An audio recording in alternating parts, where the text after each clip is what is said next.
아카데미 시상식 역사상 유일하게 1편에서도 작품상, 그러니까 작품상은 가장 그 한 해 뛰어났던 작품이죠. 이게 수는 대상이라고 볼 수 있습니다. 작품상을 수상하고 연이어 속편에서도 작품상을 수상한 유일한 영화가 있습니다. 딱 한 편이죠. 바로 여러분도 잘 아시는 대부 프란시스 코폴라 감독의 명작 갓파더라는 대부라는 작품입니다. 이 작품은 그냥 쉽게 보면 깡패 영화입니다. 마피아라는 거대한 조직 폭력의 한 개인을 넘어 가문의 역사 일대기를 조명한 작품입니다.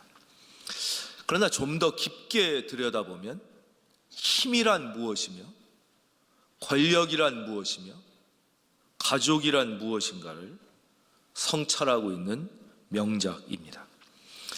그래서 한 번 볼 때와 두 번 볼 때 그 느낌이 전혀 다르고, 두 번 볼 때와 세 번 볼 때, 네 번, 다섯 번 볼 때마다 그 숨겨져 있던 깊은 뜻을 발견하게 되는 명작 중에 명작이라고 할 수 있습니다.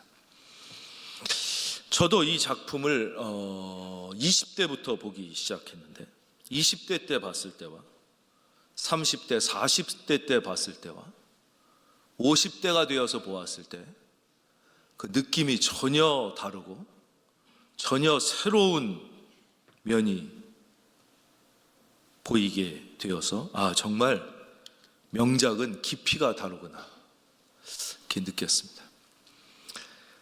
이 작품의 속편인 2편에 보게 되면 그 돈 꼴레오네라는 로버트 드니로라는 명배우가 분한, 어떻게 이 사람이 처음 그 이탈리아의 시칠리아라는 섬에서 이제 아버지가 죽고 형도 살해를 당하고 어머니마저 자기를 살리기 위하여 죽임을 당한 후 목숨을 구해서 이제 미국으로 숨어 들어오게 되었는지, 그리고 그 미국에서 어떻게 그의 생애가 시작되었는지를 이렇게 그리고 있습니다.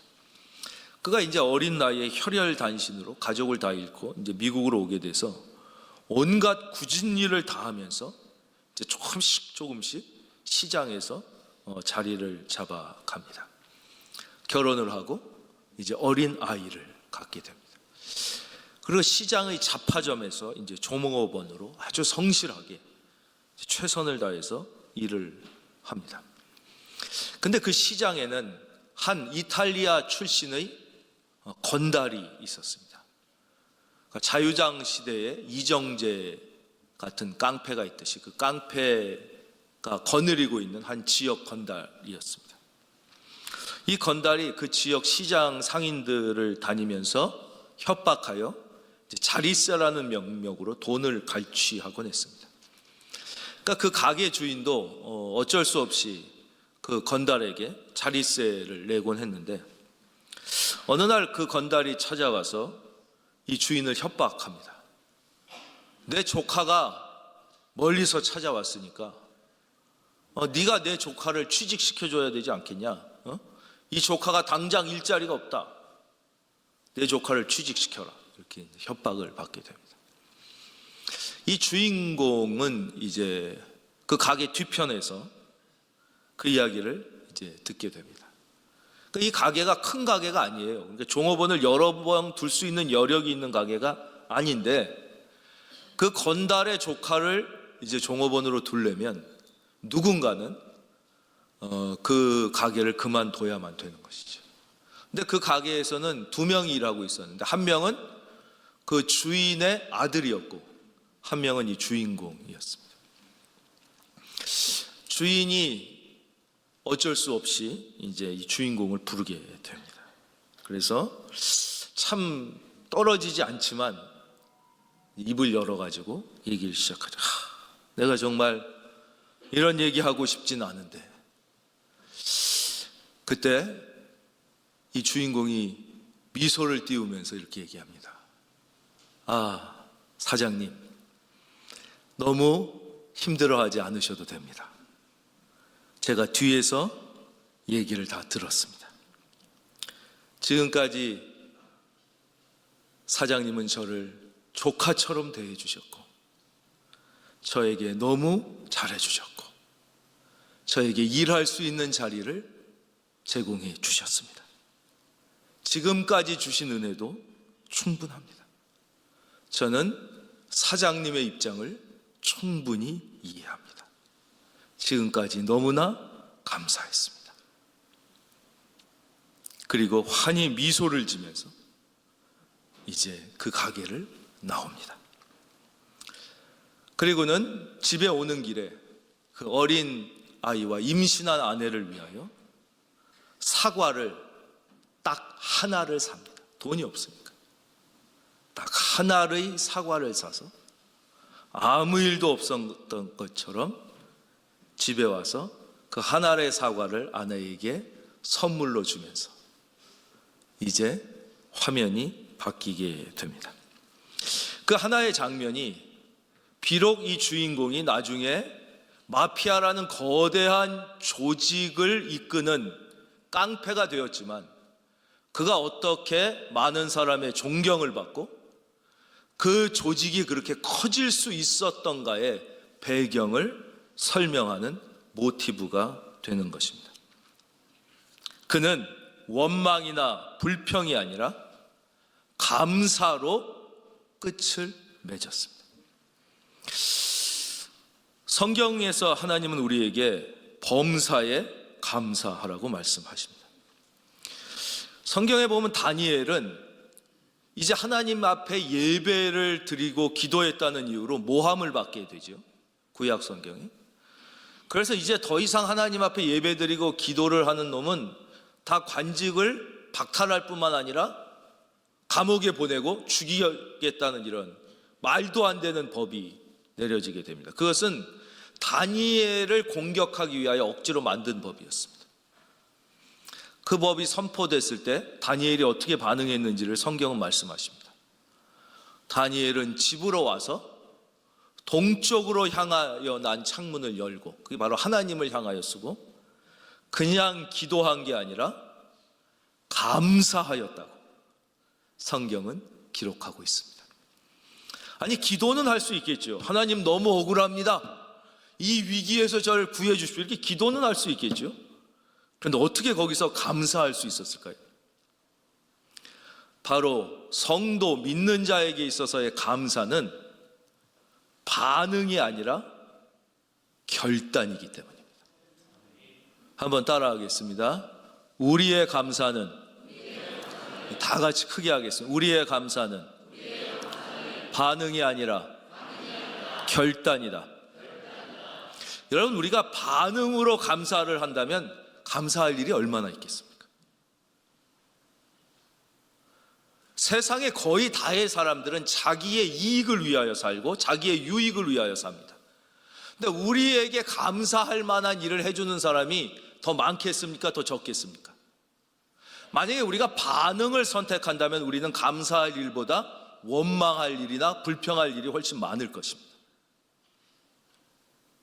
그러나 다니엘은 감사가 반응이 아니라 그의 믿음의 결단이었습니다. 그래서 주님은 성경에서 항상 기뻐하라, 이게 무슨 뜻이에요? 기쁨이 상황에 따른 반응이 되면 항상 기뻐할 수 있는 사람은 아무도 없어요. 이것은 믿음의 결단이라는 것이죠. 범사에 감사하라, 이것도 마찬가지죠.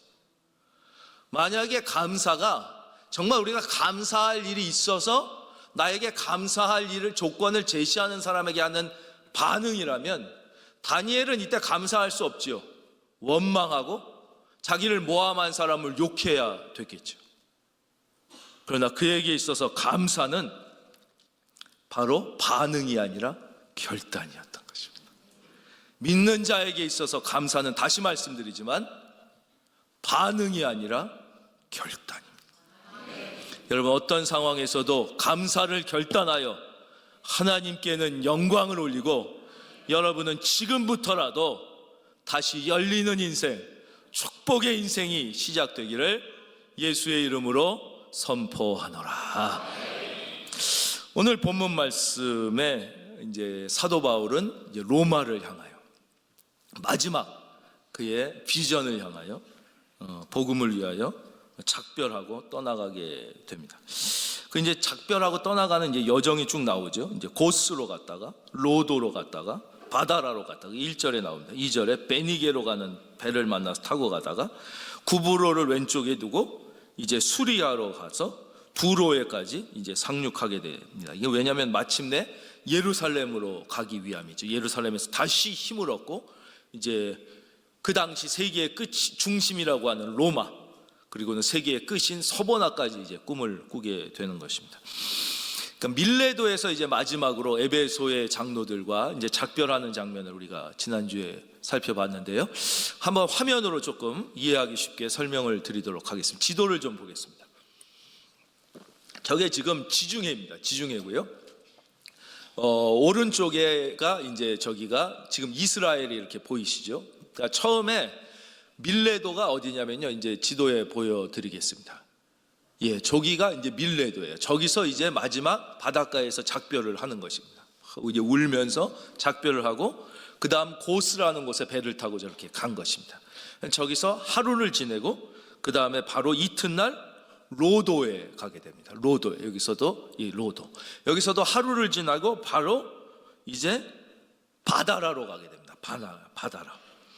바다라에서 이제 베니게로 건너가는 배를 만납니다. 근데 그 다음 보시겠습니다. 이제 한참 가잖아요. 그래서 이 바다라에서는 배를 갈아타는 거예요. 여기서. 그래서 여기 나오잖아요. 베니게로 건너가는 배를 만나서 왜 그렇게 되냐면 먼 길을 가야 되니까 여기서 큰 배로 이제 대형 선으로 갈아탑니다. 가면서 보세요. 구브로가 어느 쪽에 있어요? 왼쪽에 있잖아요. 그렇죠? 왼쪽으로 구브로를 두고 저기에 이제 상륙하게 됩니다. 여기 이제 수리아예요. 수리아로 상륙해서 그 다음 두로에까지 이렇게 가게 됩니다. 두로는 예수님께서도 몇 번 언급을 하셨어요. 아주 칭찬을 하셨던 곳이죠.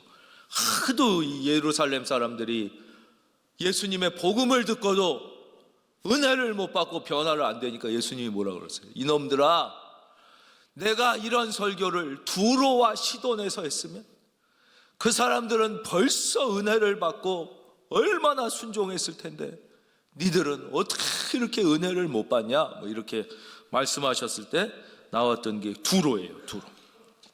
거기서 이제 짐을 풀려고 하는 거예요. 그리고는 제자들을 찾았어요. 그럼 보니까 벌써 이때도 이제 곳곳에 예수님을 구주로 믿고 하나님의 자녀가 돼서 그 다음에 뭐라고요? 제자. 따라하겠습니다. 제자. 그러니까 우리가 예수 그리스도를 구주로 영접하면 어떻게 돼요? 신분의 변화가 일어나서 하나님의 자녀가 되죠. 하나님의 자녀가 된 모든 사람들은 동시에 예수님의 말씀을 따라 사는 제자가 된다는 것이에요. 제자가 안 되는 게 아니라 모두가 제자가 되는 거예요. 그러나 좋은 제자가 있고 덜 좋은 제자가 있는 거예요. 그래서 우리는 좋은 제자가 되기 위해서 어떻게 해야 돼요? 제자 훈련을 받는 거예요. 그러니까 나는 그냥 예수 믿어서 자녀지만 제자는 안 되겠다 이런 건 없는 거예요. 우리의 신분은 하나님의 자녀이면서 동시에 예수 그리스도의 제자인 것이에요. 한번 따라하겠습니다. 하나님의 자녀. 누가요? 내가 그렇다는 거예요. 내가 하나님. 또 따라하겠습니다. 예수님의 제자. 그러니까 나의 신분은 우리가 예수 그리스도를 구주로 영접하면서 접붙임을 받게 되죠. 그래서 하나님의 자녀가 되고 양자가 되는 거예요. 양자. 하나님의 자녀가 되고 동시에 예수 그리스도를 따르는 예수 그리스도의 제자가 되는 것이에요. 그러니까 하나님의 자녀가 됐어도 좋은 아들, 착한 아들, 귀한 딸, 말 안 듣는 딸도 있듯이 그렇게 되는 거예요. 그렇다고 말 안 듣는다고 그래서 자녀가 아닌 건 아니에요. 예수 그리스도 믿으면 우리는 다 자녀인 거예요. 그거는 변함없는 거예요. 대신 좋은 자녀가 있고 못된 자녀가 있고 그럴 뿐이에요. 하나님 마음을 아프게 하는 자녀냐 아니면 기쁘게 하는 자녀냐 이거예요. 제자 나 되기 싫다고 안 되는 게 아니에요. 다 제자예요. 그러나 좋은 제자가 되느냐 그렇지 못하느냐. 그래서 우리 좋은 제자가 되기 위해서 이제 제자 훈련을 받게 되는 것입니다. 그래서 거기서 이제 1회를 머물게 됐더니 거기에 있는 제자들이 기도하는 사람, 성령이 충만한 사람들이었어요. 그래서 성령의 감동으로 뭐라고 그래요? 예루살렘에 들어가지 마십시오. 들어가면 엄청난 고난을 받게 됩니다. 이렇게 얘기를 해줬다 이거예요. 근데 이게 여기만 나오는 게 아니라 그 다음에도 보면 11절이 보세요. 11절 21장 11절에 또 나와요. 우리에게 와서 바울의 띠를 가져다가 자기 수족을 잡아매고 말아. 이거는 설교를 아주 역동적으로 했다는 거예요. 이제 바울의 허리띠를 주십시오. 바울이 왜 그러십니까? 허리띠를 갖다가 자기가 막 이렇게 손발을 이렇게 묶는 거예요. 그러니까 실감나게 설교를 했다 이거예요. 그러면서 성령이 말씀하시기를, 지금 사도께서 예루살렘에 들어가면 유대인들이 이같이 이 띠 임자가 누구예요? 사도 바울 띠잖아요. 당신을 이렇게 결박해서 그 다음 이방인의 손에 넘겨주래. 이렇게 넘겨줄 것입니다. 그러니 거기 가면 고난을 당할 텐데 들어가지 마십시오. 뭐 이랬어요. 그랬더니 사도 바울이 뭐라고 그래요? 13절. 이건 우리가 다 함께 소리내서 한번 읽어보겠습니다. 시작.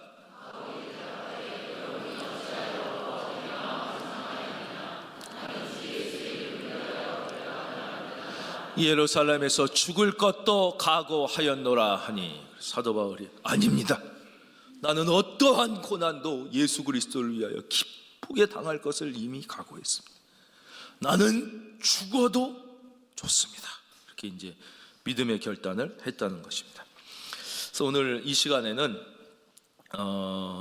이 사도 바울의 결단을 살펴보기 전에, 이분들이 그러니까 성령의 감동으로 이런 말씀을 하셨다는 거 아니에요. 우리도 이제 여기도 보면 성령, 믿는 자는 성령의 인도를 받는 것인데, 우리가 실제적이고 구체적으로 어떻게 이 세상을 살아갈 때, 믿음으로 살 때, 하나님의 자녀가 돼서 살 때 성령의 인도를 받으며 살 수 있는가, 성령의 실제적인 인도를 받는 네 가지 방법에 대해서 하나님의 뜻을 살펴보도록 하겠습니다. 첫째, 성령님의 인도를 받는 가장 중요한 방법은 말씀입니다. 말씀. 하나님은 언제나 말씀을 통하여 우리에게 계시하시고, 우리에게 당신의 뜻을 알려주시고, 우리를 선한 길로 인도해 주시는 것이에요. 가장, 이거는 1000억 번을 강조해도 지나치지 않은 거예요. 그냥 말씀이에요. 말씀. 말씀이 육신이 되어 우리 가운데 거하신 분이 예수 그리스도라고 성경은 말씀하시는 거예요. 그러니까 말씀이에요. 이건 그냥 새겨야 되는 거예요. 그냥 심장에. 한번 따라하겠습니다. 성령은 말씀이다. 그냥 그렇게 생각하시면 돼요. 이퀄이에요. 성령 이퀄 말씀. 그러니까 우리가 생각이 중요하거든요. 인생은 생각이 결정하는 거예요. 무엇을 생각하느냐가 그 사람의 인생을 그냥 결정하는 거예요. 술 생각만 하는 사람은 알코올 중독자가 되는 거예요. 화토 생각만 하는 사람은 도박꾼이 되는 거예요. 무슨 생각을 하냐, 여자 생각만 하는 사람은 여자 뒷공무니만 쫓아다니는 거예요. 놀 생각만 하는 사람은 노는 애가 되는 거예요.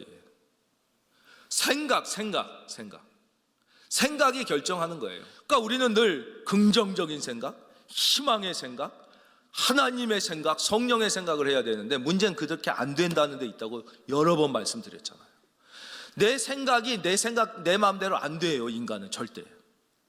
그러니까 나도 모르게 가만히 있으면 인간은 어떻게 돼요? 부정적인 생각을 하는 거예요. 우리가 5만 가지 생각이 든다고 그러잖아요. 진짜래요. 이걸 조사해보면 하루에 사람이 5만 가지 생각을 한다는 거예요. 가만히 있으면 95%가 부정적인 생각, 나쁜 생각, 원망, 불평, 비판, 그러는 거예요. 다 사람들. 그렇기 때문에 우리의 생각을 바로잡기 위해서는 어떻게 해야 돼요? 늘 하나님의 말씀인 성경을 가까이 해야 되는 거예요. 하나님의 말씀은 늘 희망을 말씀하시고 긍정을 말씀하시고, 그렇잖아요. 하나님의 말씀, 평안을 말씀하시는 거예요. 그래서 이 말씀을 늘 우리는 말씀을 읽고, 말씀을 듣고, 말씀을 묵상하고, 말씀을 암송하고, 그 말씀을 가까이 하면 가까이 할수록 성령께서 우리의 생각을 지배하시는 거예요. 지배하시는 거예요. 그래서 우리의 삶을 하나님의 뜻대로 인도해 주시는 것이죠. 그래서 복 있는 사람은 어떻다고 그랬어요? 복 있는 사람은, 그렇죠, 오직 여호와의 율법을 즐거워해요. 그게 무슨, 하나님의 말씀이 좋아서 늘 주야로 그 말씀을 묵상하는 자로다 그러잖아요. 늘 말씀을 가까이 하면 성령님의 인도함을 받으니까 저절로 복이 있어요. 우리 중에 행복을 원하지 않는 분은 아멘. 없잖아요. 근데 행복한 거에를 성경은 복 있는 사람이라고 그러는 거예요. 이거 거부감을 가지면 안 돼요. 그렇잖아요. 복 있는 사람이 행복한 사람이에요. 누가 행복하냐? 바로 하나님의 말씀을 주야로 항상 말씀을 가까이 하면 하나님의 말씀이 나의 생각을 지배함으로 나의 운명을 주장하시는 거예요. 나의 주장. 그래서 늘 어떻게 해야 되느냐? 말씀을 가까이 하는. 그러면 여러분의 인생이 변화되는 거예요. 하나님의 말씀은 뭐라고 그래요? 살았고 살아있는 말씀. 운동력 있어.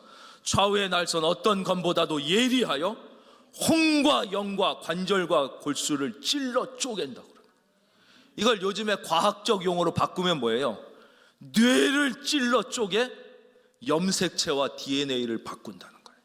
그걸 성경은 그렇게 표현하신 거 아니에요? 혼과 영과 관절과 골수를 찔러 쪼개. 그래서 여러분들이 말씀을 사랑하고 말씀을 가까이 하고 늘 말씀과 함께하면 여러분이 성령의 사람으로 변화되는 것이죠. 그때 성령님이 우리를 인도하시는 거예요. 그래서 우리는 완전하지 못하지만 죽을 때까지 한 걸음 한 걸음씩 더 하나님의 뜻에 가까워지는 성령의 인도함을 받는 삶을 살게 되는 것입니다. 두 번째는 꿈, 희망, 비전을 통하여 성령님은 우리를 인도하시는 거예요. 그래서 믿음이 있는 사람은 반드시 희망이 있어야 돼요.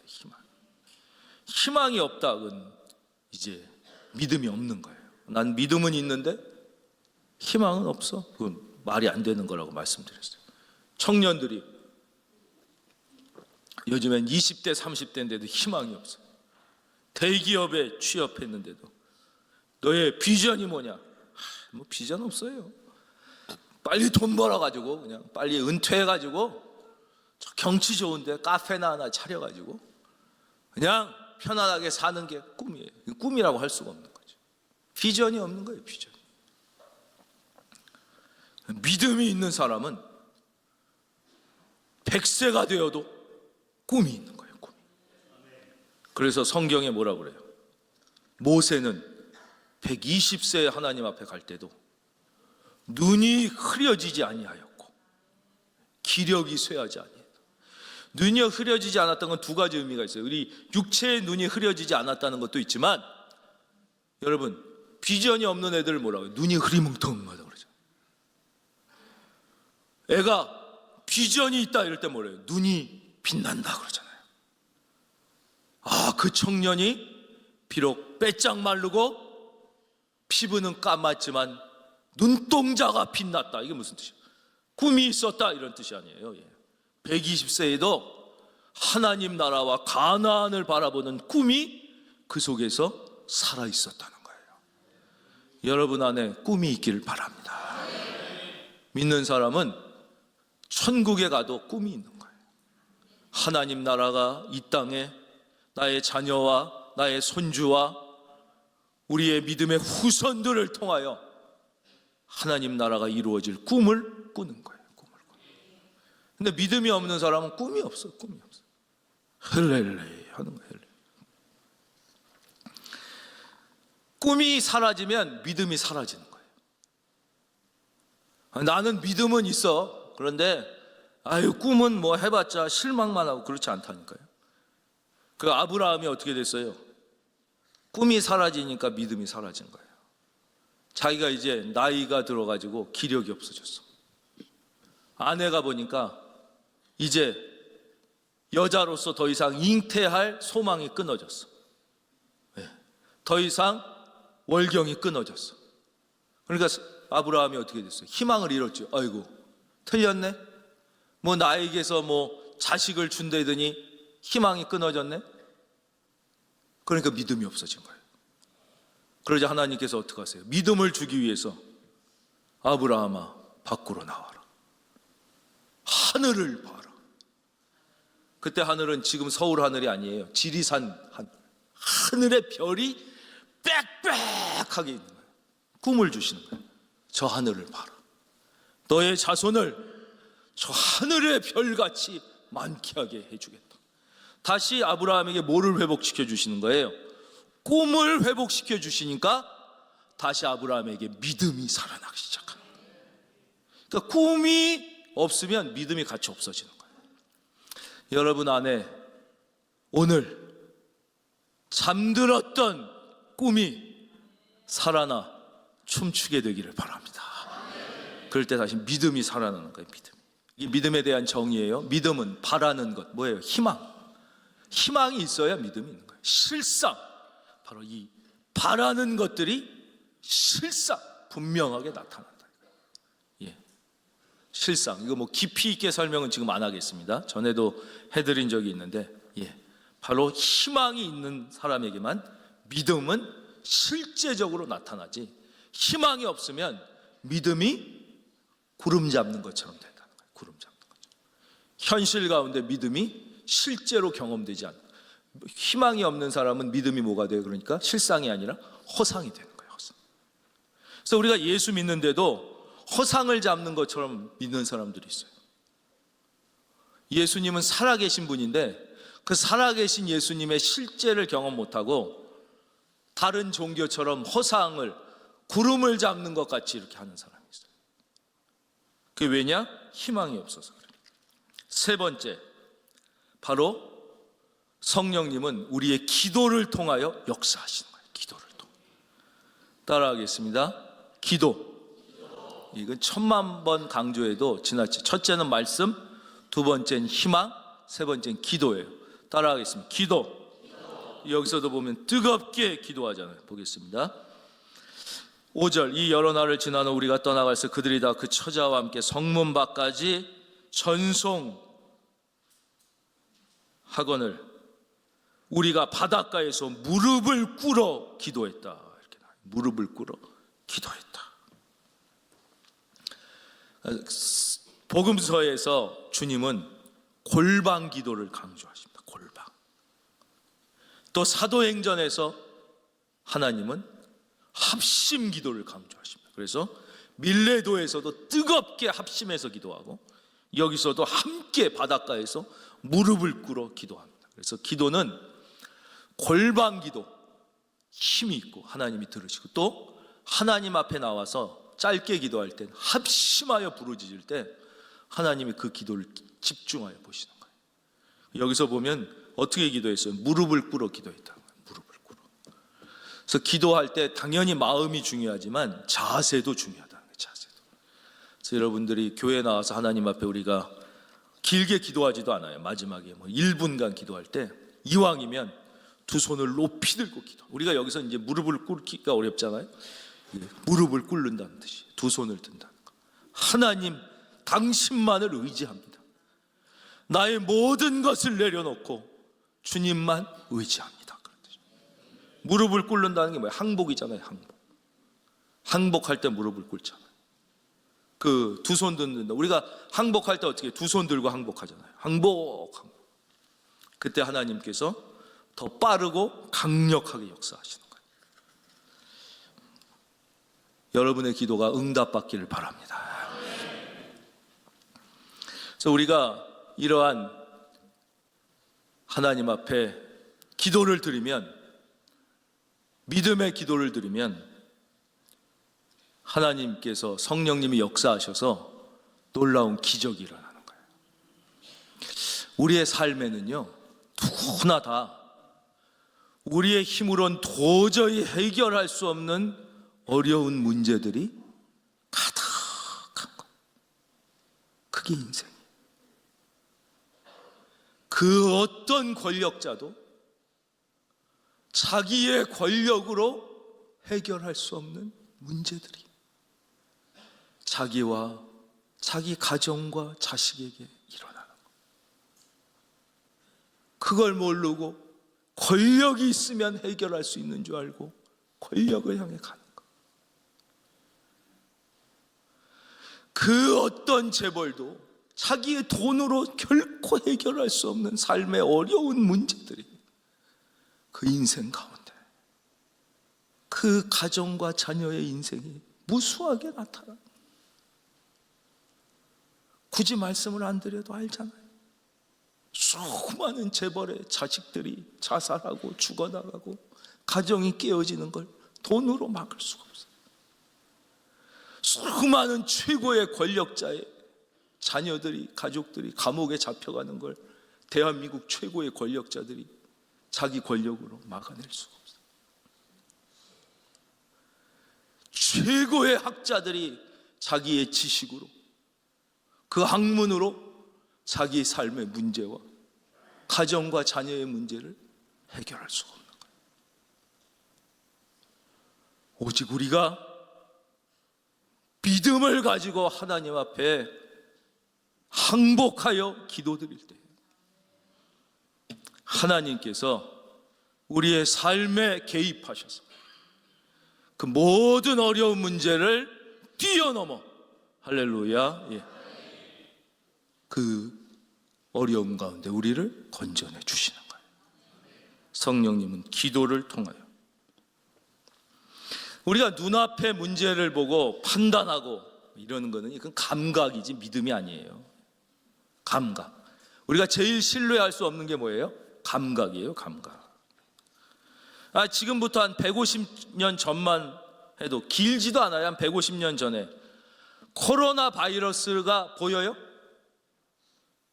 감각으로 느껴져요? 그때 코로나 바이러스가 있다고 그랬으면 다 미친놈이라고 그랬을 거예요. 길지도 않아요.